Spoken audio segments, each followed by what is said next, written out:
What if I told you something that might completely change the way you look at the people around you? What if I revealed to you that the most dangerous person in any room is not the one loudly demanding attention, shouting, or throwing their weight around?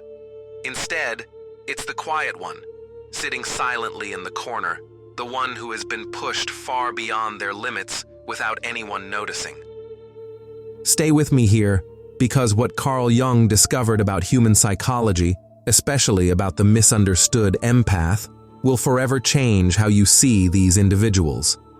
Carl Jung, one of the greatest minds in psychology, taught that every human being carries within them both light and shadow. This duality lives inside all of us, but nowhere is it more striking, more evident, and more misunderstood than in the empath. You see, most people make the mistake of confusing empathy with weakness. They see someone who feels deeply, who understands others, who forgives, and they assume that such a person is fragile, easy to manipulate or control. But Jung's research uncovered something far more complex and, honestly, something quite terrifying about this assumption. Let me explain what most people don't understand about empaths, and I promise you, by the time you finish reading this, you'll never underestimate one again. According to Carl Jung, the human psyche is layered, operating on many levels at once.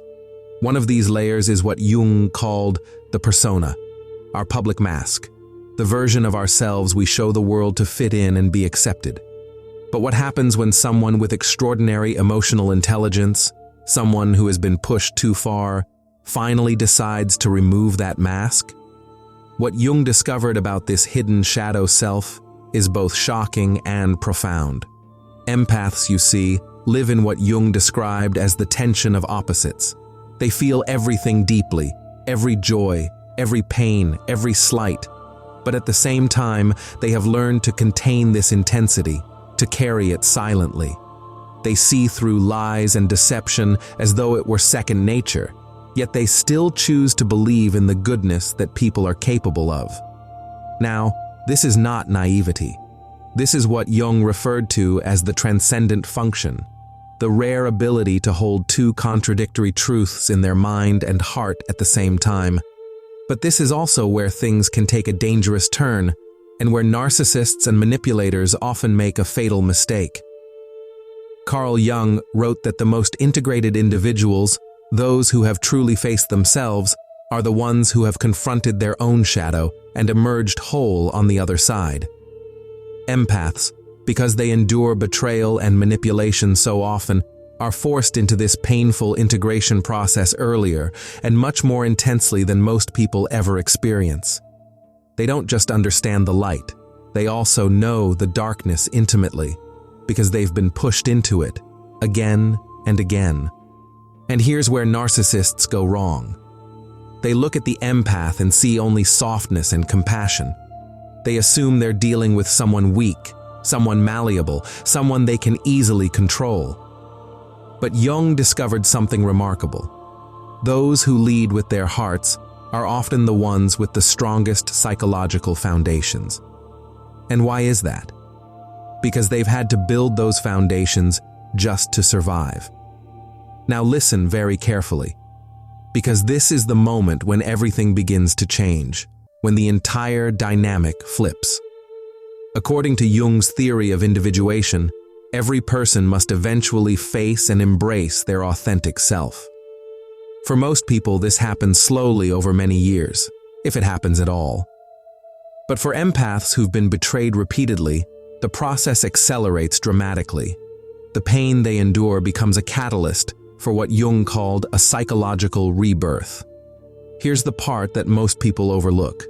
Emotional sensitivity is not a weakness. It's actually advanced pattern recognition. Empaths don't just feel emotions randomly. They analyze them, decode them, store them. Every manipulation they endure, every lie they detect, every subtle act of emotional violence is carefully cataloged in their psyche, not as bitterness, but as valuable data. And when that data reaches a tipping point, a critical mass, something extraordinary happens. Jung described it as the emergence of the self, a moment of unstoppable transformation. he discovered that the most profound personal growth does not occur in times of comfort, but in times of crisis. Jung called this phenomenon enantiodromia, the tendency for things to turn into their exact opposite when pushed to extremes. And so, the empath who was endlessly patient becomes immovable. The one who gave everything becomes discerning and selective. The one who forgave endlessly learns to say, "This ends here." But this transformation is not about becoming cold or cruel. Jung made it clear that true strength comes when someone fully integrates their shadow, when they acknowledge their own capacity to set boundaries, to say no, to walk away without looking back. The empath doesn't lose their heart in this process. Rather, they finally gain their backbone. And here is perhaps the most mind-blowing truth about all of this. According to Jung, there is a world of difference between being unconsciously reactive and being consciously responsive. This is where the real power of the empath begins to shine through. Most people, whether they realize it or not, operate from their wounds. The pain they've endured becomes the lens through which they see the world, and so they lash out. They seek revenge. They try to inflict hurt on others, mirroring the hurt they themselves have carried. They fall into the same destructive cycles that trapped them in the first place. But the transformed empath is entirely different. They move through life not driven by bitterness or pain, but, as Carl Jung described it, from a place of conscious choice. They do not feel the need to destroy the one who betrayed them, because they have already won a much more significant and meaningful battle, the battle within themselves. Jung wisely said that the greatest victory is not the one where you conquer others, but the one where you conquer the parts of yourself that would otherwise drag you down to the same dark level as those who hurt you. And this is the precise moment when the narcissist, or anyone who tried to manipulate them, finally realizes they've made a catastrophic mistake in judgment. Carl Jung observed that manipulators depend on predictable reactions. They need you to chase them, to justify yourself, to keep explaining, to fight desperately for a connection that they are sabotaging. But when an empath evolves into what Jung called psychological autonomy, they become immune to such tactics. They simply stop playing the game altogether. Jung revealed that the most powerful position you can hold in any relationship dynamic is not running away out of fear, but stepping back out of clarity, a detachment born from deep understanding, not from weakness or avoidance. The awakened empath does not retreat because they are hurt. They step back because, at last, they see everything clearly. And what happens next redefines everything you thought you knew about power and human dynamics.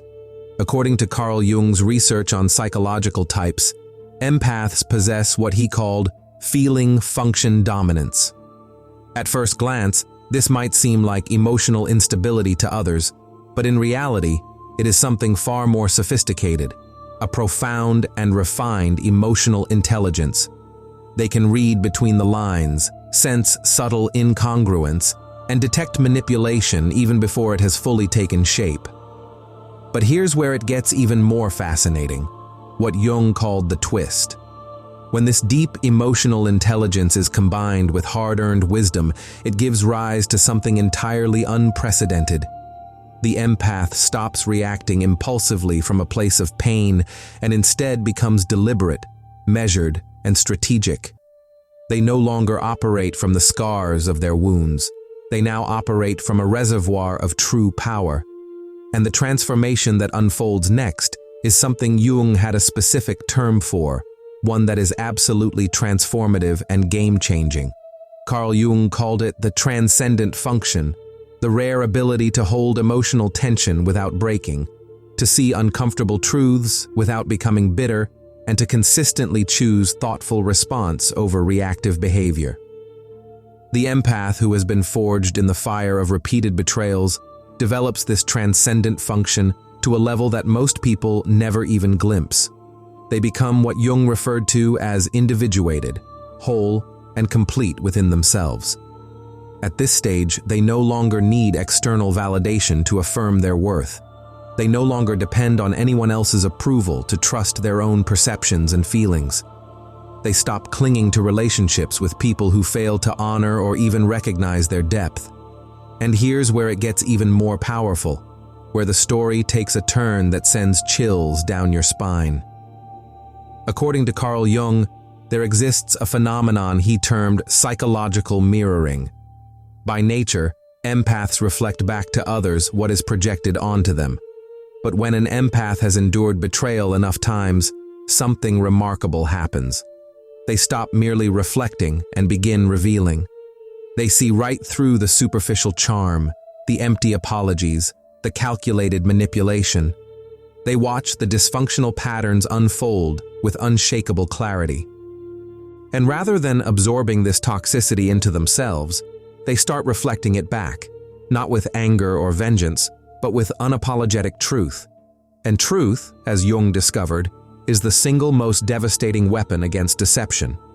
What follows is the next phase, something Jung called the return of the repressed, and it changes everything.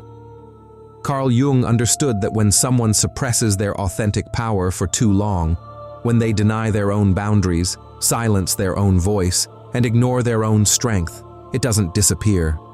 It builds quietly. And then it erupts, not in chaos, but in an incredible moment of absolute clarity. The empath, who has long been accommodating, endlessly understanding, and patiently forgiving, suddenly becomes immovable. They no longer argue. They decide. They no longer explain themselves. They act. They no longer try to mend what is irreparably broken. They step away from it entirely. This is not cruelty. This is what Jung called individuation in action, the realization and expression of one's true, whole self. And here's where the psychology of it becomes even more fascinating and beautiful. According to Jung, the shadow does not merely hold our darkness. It also holds our unlived potential, the parts of ourselves we've hidden, denied, or buried. For empaths, this shadow often contains their capacity for firm boundaries, their strength to say no, their ability to walk away with dignity. Betrayal forces them to reach deep into this shadow and integrate it, to reclaim those parts of themselves they once suppressed. Jung found that this integration does not make someone less compassionate. On the contrary, it makes them profoundly more discerning. They don't stop caring. They simply learn to care more wisely. They start choosing, with great care, where their empathy goes, recognizing it as something sacred, not something to be squandered on those who do not deserve it. And what emerges after this is what Jung called the individuated self, a force so powerful and complete that it becomes absolutely unstoppable. Carl Jung taught that the most dangerous individuals in this world are not those who recklessly act from their unconscious wounds, lashing out blindly at others, but those rare souls who have taken those wounds, faced them head-on, and transformed them into wisdom. The awakened empath is the perfect embodiment of this truth. They have been to the deepest depths of human cruelty and malice, and yet they did not come back shattered. They returned not broken, but refined, sharpened by their pain rather than defeated by it. They understand manipulation in all its forms because they have endured it and survived it. They can recognize gaslighting instantly because they have already escaped its suffocating grip. They are able to spot emotional vampires from a distance because they have already been drained by them too many times to count. But this is not paranoia. No, what Jung called this is hard-earned discernment, the kind of clarity and intuition that only comes from lived experience, not theory. And then comes the moment when everything changes permanently and irreversibly. According to Jung's profound theory of psychological development, there comes a point in a person's journey where they stop looking outward, desperately seeking someone or something to complete them. Instead, they discover they are already whole within themselves. For the betrayed empath, this realization feels like both a liberation and a quiet revolution. They stop trying to convince anyone of their worth. They no longer explain their boundaries to people who were never listening. They stop apologizing for having needs and emotions of their own. They arrive at what Jung called psychological sovereignty, a state of complete ownership of their inner emotional world. But the final transformation, what Jung described as the ultimate return to the self, is even more magnificent than words can capture. Carl Jung discovered that true strength is never the absence of sensitivity. Rather, it is sensitivity that has been refined, tempered, and forged by wisdom. The fully awakened empath lives this paradox beautifully. They feel deeply, but love selectively. They understand completely, but engage cautiously. They forgive fully, but never forget what they've learned. Jung explained that the most integrated individuals are those who can hold both their light and their shadow in conscious awareness, embracing all parts of themselves, not just the parts that feel easy or comfortable. The transformed empath has mastered this delicate art. They have learned how to be gentle with those who deserve their softness and firm with those who require their strength. They have cultivated what Jung called appropriate response, the ability to act with clarity and intention rather than react from hurt. And then comes the final piece, the one that makes them utterly untouchable. According to Jung, the highest and most complete stage of psychological development occurs when a person no longer relies on others to make them feel whole. The awakened empath does not reach this place by withdrawing from the world, nor by isolating themselves. They arrive here through integration, by reclaiming every fragment of who they are. They become whole not by shutting the door on life, but by choosing very carefully where and with whom they wish to stand. They no longer attempt to rescue people who clearly enjoy drowning in their own chaos. They no longer chase after those who consistently run away from them. They no longer pour their light into black holes disguised as people. They have mastered what Jung called the art of conscious relationship, choosing to engage only where there is genuine mutual respect, reciprocity, and authentic care. The end result of all this inner work is something Jung described as the individuated empath, a presence so grounded and powerful that it becomes unforgettable. Carl Jung said that when someone has truly integrated their shadow, faced their inner demons, and emerged whole, they become what he called a force of nature. Not destructive, but unstoppable. Not aggressive, but absolutely certain of who they are. The fully awakened empath does not seek revenge, because they have transcended the smallness of that need. They don't feel compelled to prove their worth, because they already know it intimately. They no longer fear being alone, because they have learned to become excellent company for themselves. They have become what Jung termed psychologically complete individuals, those who have transformed their deepest wounds into their greatest sources of strength. They are dangerous, not because they attack, but because they cannot be manipulated, controlled, or broken ever again. And that, according to Carl Jung's lifetime of research and profound insight, is the most terrifying thing a narcissist, or any manipulator, can face. Someone who has learned to love themselves as fiercely as they once loved others. The empath's journey from victimhood to sovereignty is not merely a personal transformation. It is, as Jung described it, the hero's journey of the psyche. They descend into the darkness of their own soul, confront their shadows, integrate their hidden power, and emerge not just healed, but holy. Carl Jung discovered that suffering, when embraced consciously and processed deeply, becomes the raw material from which wisdom is forged. The empath who has walked through the fire of betrayal and pain does not simply survive. They become the light that guides others out of their own darkness. They stand as living proof of Jung's greatest insight, that within every wound lies the seed of transcendence, that within every betrayal is the invitation to become more authentic, more powerful, and more whole than ever before. This is the psychology of the awakened empath, and once you truly understand it, You will never again underestimate the quiet strength of someone who has learned to transform their pain into power, their wounds into wisdom, and their deepest suffering into their most magnificent strength. Thank you so much for staying with me on this journey of discovery. If you found value in today's discussion, please don't forget to subscribe to the channel and share this message with someone who may need it.